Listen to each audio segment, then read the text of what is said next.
sur le côté gestion, effectivement, Fabrice. Alors, dans un premier temps, avant de parler des baux d'habitation, ce qui représente la grande majorité des baux en gestion et en location, la suspension du paiement des loyers commerciaux durant l'état d'urgence. C'est la loi numéro 2020-290 du 23 mars 2020 d'urgence qui permet de reporter intégralement ou d'étaler le paiement des loyers des factures d'eau, de gaz et d'électricité afférents aux locaux professionnels et commerciaux.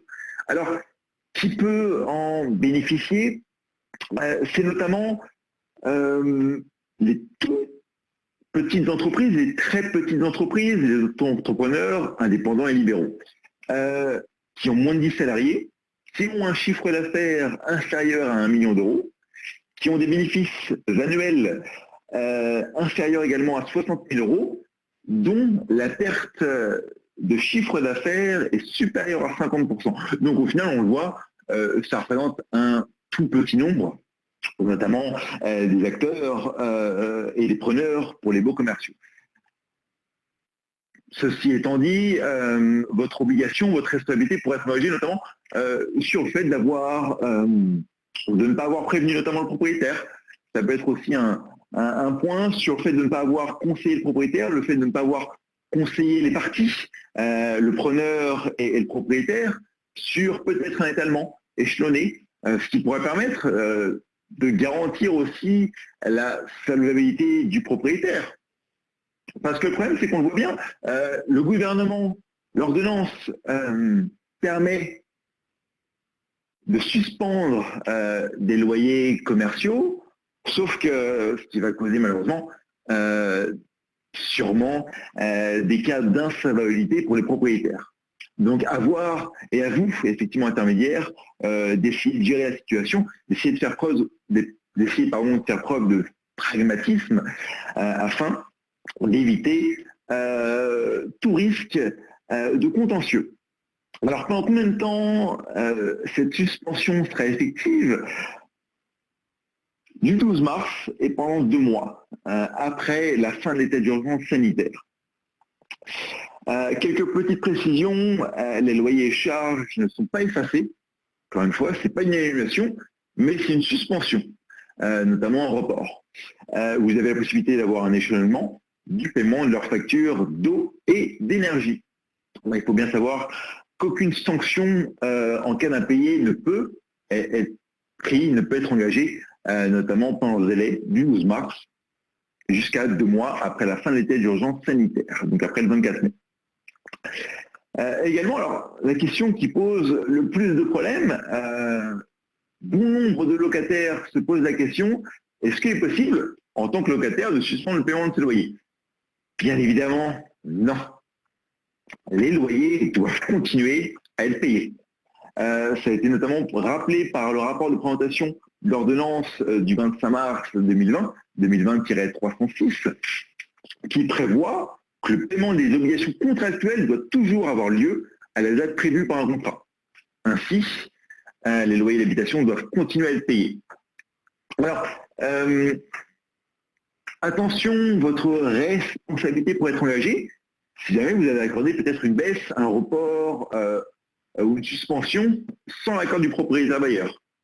L'accord également du bailleur doit être écrit pour éviter les cas de mauvaise foi notamment d'un propriétaire bailleur qui pourrait vous reprocher par la suite, avec un entretien oral, d'avoir permis au locataire la suspension, un report ou une baisse des loyers.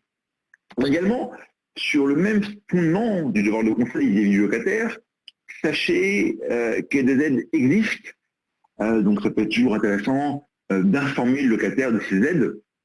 Alors, ces aides ont notamment fait l'objet d'un communiqué conjoint du gouvernement et de l'ANIL du 31 mars dernier. C'est d'une part la mise en place d'une plateforme téléphonique de l'ANIL, SOS loyer impayé, avec un numéro de téléphone pour mémoire, c'est le 0805 16 00 75. Donc le locataire peut appeler justement l'ANIL pour avoir des conseils juridiques. C'est également un fonds de solidarité pour le logement, le FSL, qui pourra être mobilisé en faveur des locataires les plus fragiles, donc ils sont exigibles. Vous avez la liste des conditions, plus de 30 ans, avec un plafond des revenus à respecter, bien évidemment, pour avoir ces aides. Encore une fois, vous, administrateur de biens, ça ne vous empêche pas, ça ne vous décharge pas de vos obligations en matière d'impayés. Notamment, vos obligations restent les mêmes. La relance, la mise en demeure par lettre recommandée, la saisine de l'huissier qui peut toujours agir, et on le verra par la suite, qui peut agir à distance, avec des nouveaux procédés qu'ont mis en place les huissiers. Que ce soit pour les états des lieux, notamment, ou les commandements de payer visant, dans ce cas-là, la clause résolutoire. Et si jamais, bien évidemment, vous avez une GLI, déclarez le sinistre à l'assureur GLI dans les délais prescrits par la police. Encore une fois, on le voit bien, l'inertie quant à la procédure de recouvrement des loyers, avec une GLI ou pas, est une des principales causes de sinistralité et également est une des grandes raisons pour lesquelles les tribunaux sont engorgés.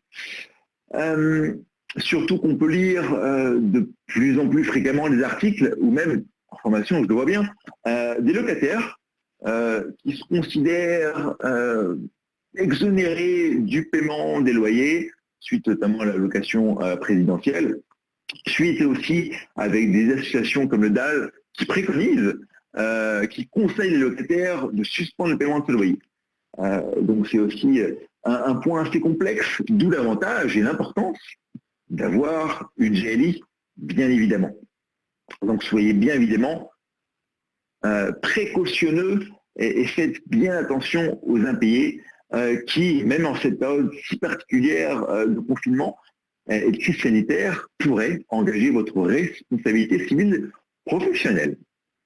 Alors, quelques réponses pratiques, notamment, on l'avait vu sur la visite des biens immobiliers, pas forcément nécessaire. On vous conseille, sauf cas d'extrême urgence, de reporter ces visites après le confinement, que ce soit pour la location ou pour la vente, on vient de le voir. Concernant les ménagements, est-ce que les déménagements sont possibles? Alors, selon le ministère de l'Intérieur, seuls les déménagements qui peuvent être reportés sont autorisés. Et vous aviez notamment une lettre envoyée par l'exécutif au syndicat du secteur qui précisait qu'il s'agissait de déménagements relevant d'urgence sanitaire, sociale ou de péril. Femmes battues, enfants en détresse, logement insalubre. À défaut de rentrer dans ces cases, on peut vous conseiller de les reporter. Quid de la signature des baux également? La signature est possible électronique. Sinon, on vous conseille de reporter, notamment si elle ne peut se faire qu'au présentiel, la signature de ces baux. Attention à la signature de l'acte de cautionnement digital. L'acte de cautionnement digital est interdit sur le fondement notamment l'article 1175 alinéa 2 du Code civil qui interdit la signature numérique des sûretés personnelles et des sûretés réelles. Donc un bail numérique, oui. Un acte de cautionnement numérique, non. Ce qui pourrait entraîner, si vous le faites, malheureusement, un cas de responsabilité civile professionnelle engagé par le propriétaire bailleur, qui voit notamment la caution pouvoir se désolidariser au motif que son acte de cautionnement est nul. Soyez bien vigilants sur ce point-là. Concernant la réalisation de l'état des lieux, alors la sortie, oui. Si jamais elle ne peut pas être reportée, sous réserve bien évidemment des gestes barrières, du respect de la distanciation sociale d'1 ou 2 mètres, virtuel aussi si possible techniquement. Vous avez de plus en plus de prestataires de services qui proposent des états des lieux de sortie notamment virtuels. Attention, c'est aussi un point très important au niveau des RCP, le fait de respecter les gestes barrières ne vous empêche pas d'être précis, attentif et minutieux pour établir un état des lieux de sortie. Vous faites un état des lieux trop rapidement, vous ne pourrez pas, une fois l'état des lieux de sortie signé, imputer une partie des pots de garantie sur quelque chose que vous n'aviez pas vu, avec le locataire notamment. Pour l'état des lieux d'entrée, c'est peut-être plus simple. Et notamment, vous avez la FNAIM qui avait prodigué un très bon conseil qui consiste à prévoir la reproduction du précédent état des lieux de sortie, de la fournir aux nouveaux locataires et de leur laisser 10 jours pour adresser leur observation. Donc ça peut être aussi une possibilité pour vous de faire entrer un locataire dans les lieux sans avoir à vous déplacer dans les lieux. Alors, concernant les diagnostics également, oui, sous réserve du respect forcément des gestes barrières et du respect de la distanciation sociale, notamment. Sinon, si c'est possible, on vous conseille également de le reporter après le confinement. Je reviens à un point, excusez-moi, sur le paiement des loyers. Même si un locataire signe un bail avec une date d'effet postérieure, et notamment en cours de confinement, le locataire signe le bail mais n'entre pas dans les lieux, il est quand même tenu au paiement des loyers. C'est triste, mais c'est comme ça. Donc c'est pour ça, encore une fois, même si le locataire ne paye pas ses loyers, vous allez devoir engager de procédure, la relance, la mise en demeure notamment, et alors aussi alerter le propriétaire bailleur, demander au propriétaire bailleur son avis sur la question, sur le fait s'il souhaite notamment baisser les loyers ou reporter ces mêmes loyers. Concernant les travaux, l'inertie, le manque de diligence représente en gestion la principale cause de sinistralité. Donc soyez extrêmement vigilants, même si nous sommes dans cette période si particulière, vos obligations en matière de travaux perdurent. Et surtout que votre carte professionnelle permet de justifier un déplacement dans un immeuble pour lequel une urgence a été signalée, rendant la visite, dans ces cas-là, impérative. Donc une fuite d'eau importante, une menace immédiate, dans ces cas-là, vous devez agir. Dans tous les cas, si jamais le locataire vous fournit une information, contactez dans tout cas le propriétaire pour avoir son accord sur certains travaux, ou si jamais ces travaux n'excèdent pas notamment un montant délimité dans vos mandats, agissez. Et essayez au mieux de trouver un entrepreneur qui puisse rentrer dans les lieux et faire des travaux pour assurer la jouissance paisible du locataire. Concernant les préavis de départ et l'impossibilité de quitter les lieux, également, alors, ce qu'on peut vous conseiller, parce que contrairement à l'avis de réception, au compromis, c'est pas l'avis de passage qui compte pour le congé pour vente ou de reprise notamment, mais c'est l'avis de réception. C'est la réception. Donc si jamais la poste ne fonctionne pas, ça peut être toujours, encore une fois, beaucoup plus compliqué. C'est pour ça qu'on vous déconseille en temps normal d'envoyer des lettres recommandées. Faites appel aux huissiers, même si les huissiers ont fermé physiquement leur office public, conformément aux directives du gouvernement, ils poursuivent certaines activités. Et notamment, vous en avez besoin, les constats, les procès-verbaux, les actes divers.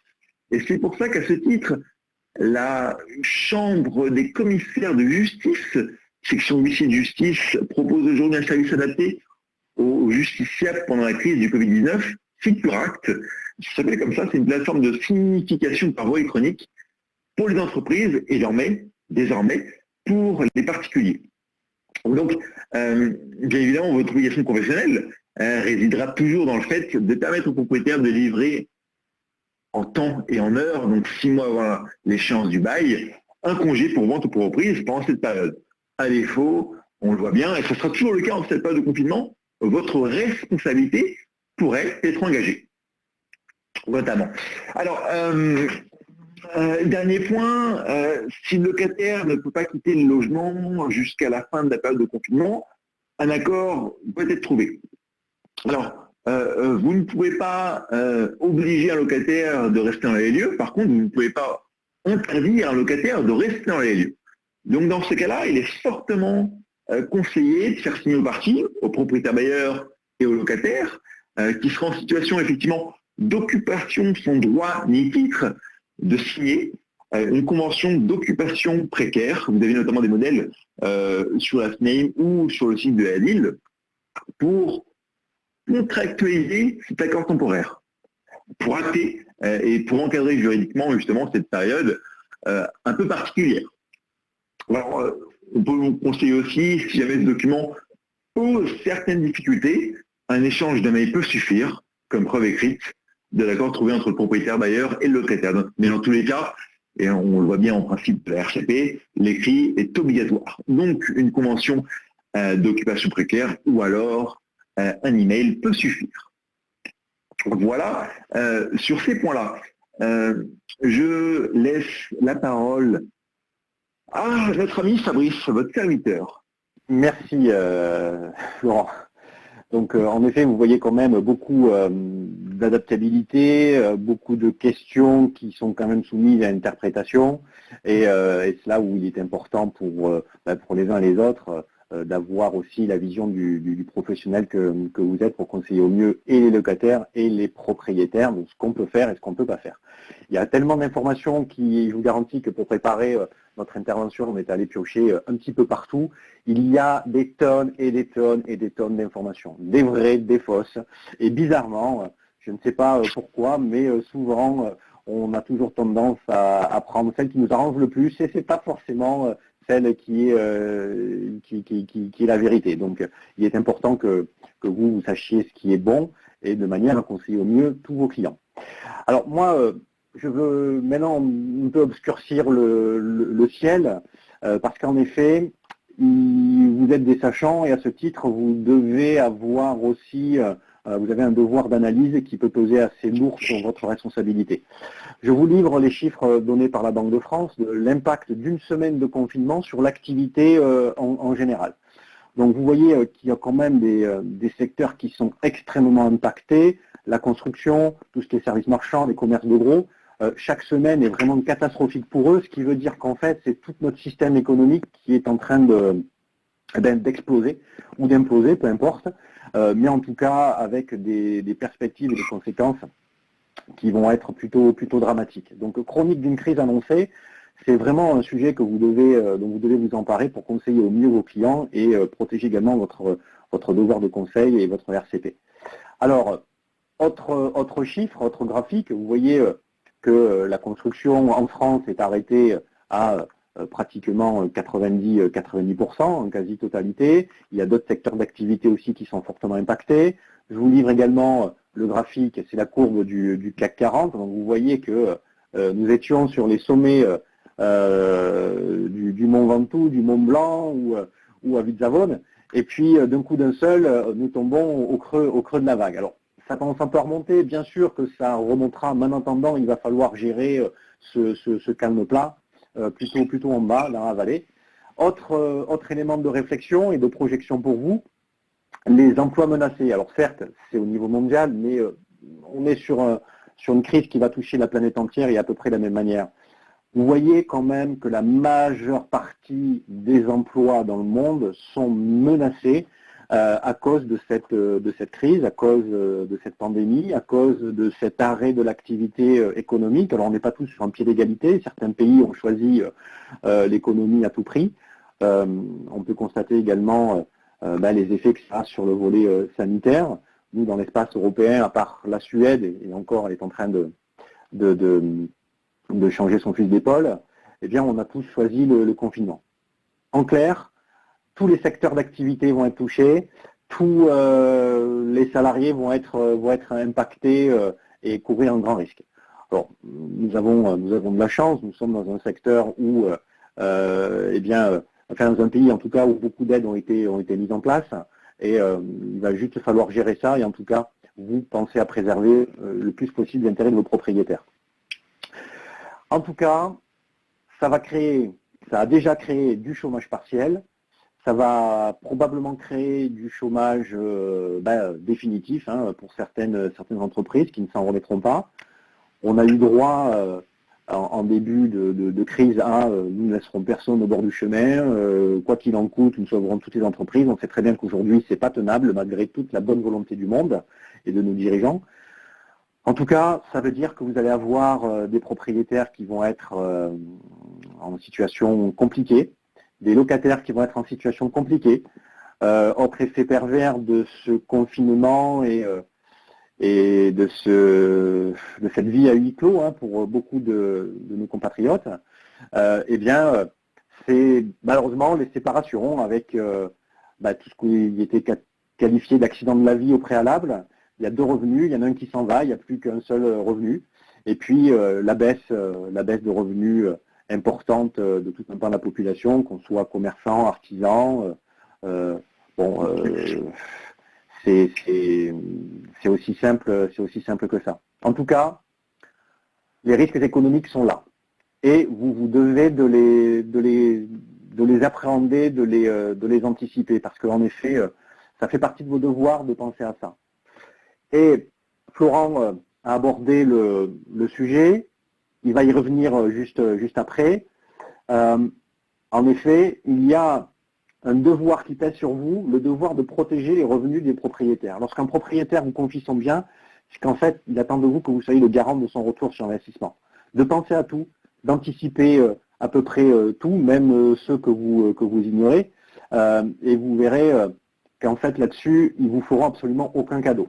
Tant qu'il n'est pas question d'argent, tout va bien. À partir du moment où il y a des problèmes d'argent, ça commence à se durcir un petit peu dans les relations. Mettre en place la garantie loyer impayé, c'est une garantie à deux niveaux. Alors, évidemment, on va d'abord penser à vous. Sécuriser les loyers, c'est aussi sécuriser les honoraires du cabinet, parce que vous avez tous été confrontés, je pense, à une situation de loyer impayé. C'est le moment où vous encaissez plus rien et vous allez devoir travailler de plus. C'est le paradoxe. S'il y a une indemnisation d'un assureur, quel qu'il soit, et là-dessus, le marché est suffisamment large pour que vous trouviez les solutions, même si elle n'est pas à travers gagnant, c'est également une indemnisation qui va vous permettre de prélever vos honoraires et pour le coup, de continuer à être payé.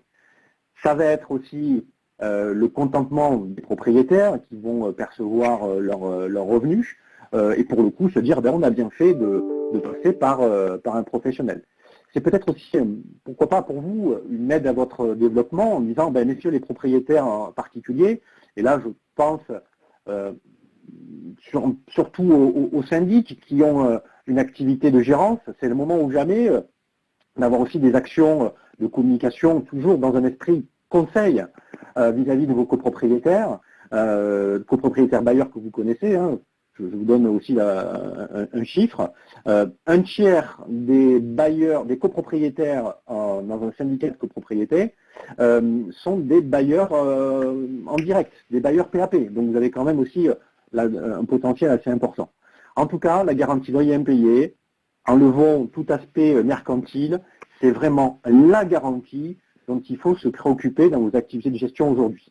Car, en effet, sécurisation du portefeuille, sécurisation de la trésorerie des entreprises, et là aussi Francis Ritter vous indiquera à quel point il est important de faire attention à vos honoraires, c'est juste répondre à un acquis pour vos clients qui est l'omniscience présumée du professionnel de l'immobilier.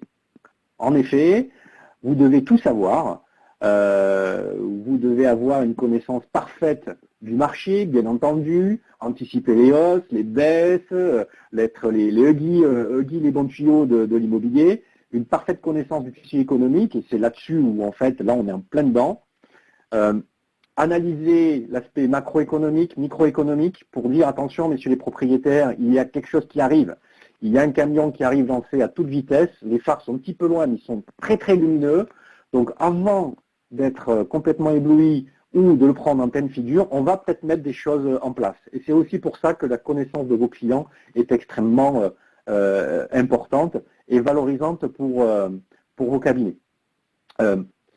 Toutes ces choses-là vont vous permettre de vous mettre à l'abri, de pouvoir gagner en professionnalisme, de sécuriser vos entreprises, de sécuriser vos clients.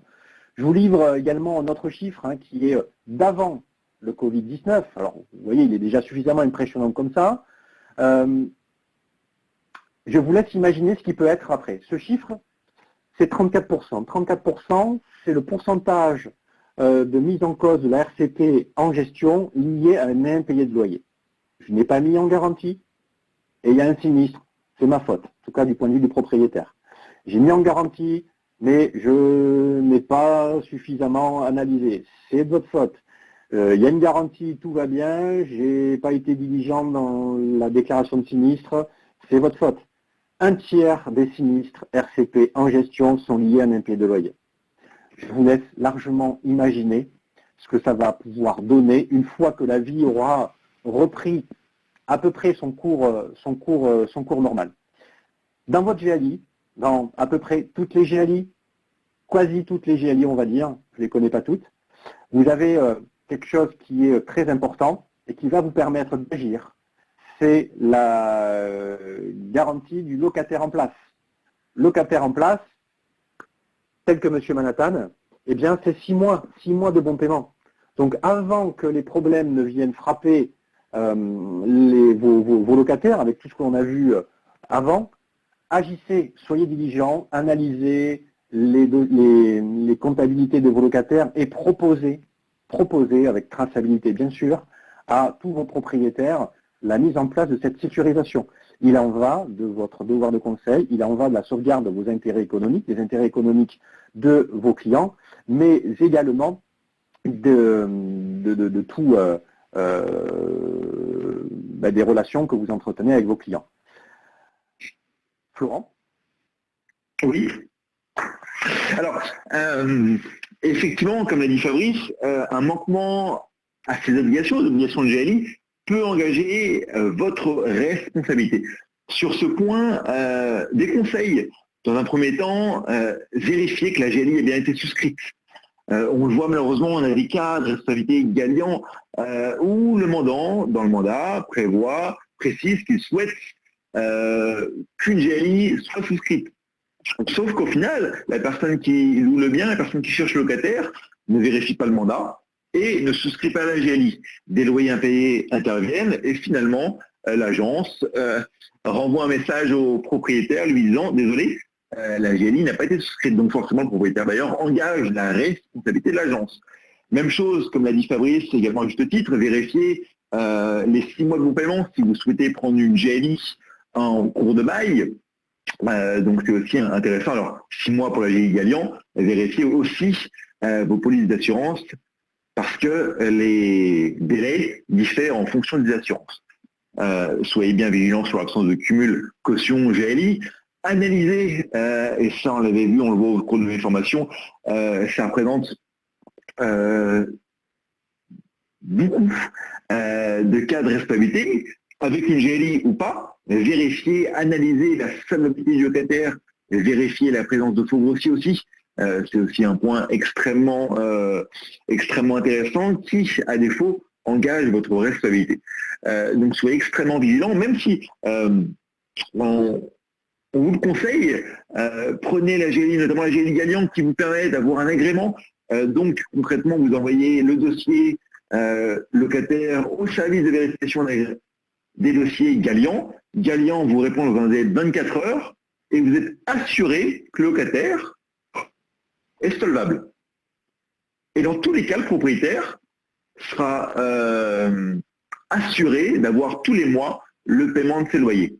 Et votre responsabilité ne sera absolument pas engagée sur la non-vérification de la solvabilité du locataire. Donc ça, avec la GALI gagnante, c'est un grand point, un grand plan justement de la responsabilité qui sort du cadre. Soyez extrêmement diligents aussi, respectez les délais pour éviter la déclaration tardive et ne pas faire confiance aux locataires. Alors pourquoi on vous dit ça? C'est on voit beaucoup de cas de responsabilité qui résident dans la vaine croyance vis-à-vis du locataire en pensant que le locataire finira par payer ses loyers.